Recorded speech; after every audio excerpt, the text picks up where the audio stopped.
అనగనగా నీకు తెలుసు కదమ్మా, ఇప్పుడు కలియుగ దైవం వెంకటేశ్వర స్వామి అన్నాడు. ఆ స్వామివారి పాదాల చెంత నారావారిపల్లి ఊరుంది.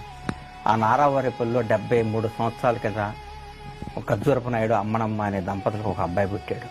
బుడి నడుగులేసుకుంటూ కష్టపడి నడుచుకుంటూ వెళ్ళి చదువుకున్నాడు. కాలక్రమేణా పెద్దాడయ్యాడు. 20 ఏళ్లకే రాజకీయాల్లో కాలేజీల్లో వచ్చాడు. 28 ఏళ్లకే ఎమ్మెల్యే అయ్యాడు. 30 ఏళ్లకే రాష్ట్రానికి మంత్రి అయ్యాడు. తర్వాత ఆంధ్ర దైవం నందమూరి తారక రామారావుకి తల్లుడయ్యాడు.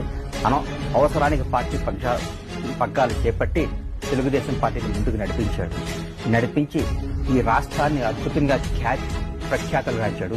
ఆంధ్రప్రదేశ్ అనే రాష్ట్రంలో హైదరాబాద్ రాజధానికి ప్రపంచవ్యాప్తంగా గుర్తింపు తీసుకొచ్చాడు. ఎందరో కోట్ల మంది విద్యార్థులకు విద్యాదానం చేయించాడు. సాఫ్ట్వేర్ ఎంప్లాయీని చేశాడు.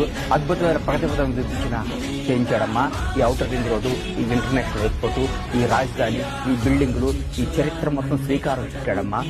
ఆ గొప్పవాడు ఇప్పుడు ఎక్కడున్నాడు నాన్న అని అడిగితే ఎక్కడున్నాడమ్మా?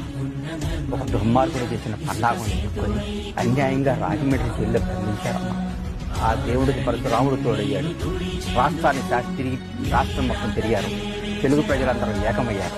ఆంధ్రప్రదేశ్ ప్రజలు మళ్ళీ పట్టం కట్టారు. ఆ రాజును సింహాసనం మీద కూర్చోబెట్టారు. నారా చంద్రబాబు నాయుడు అనే నేను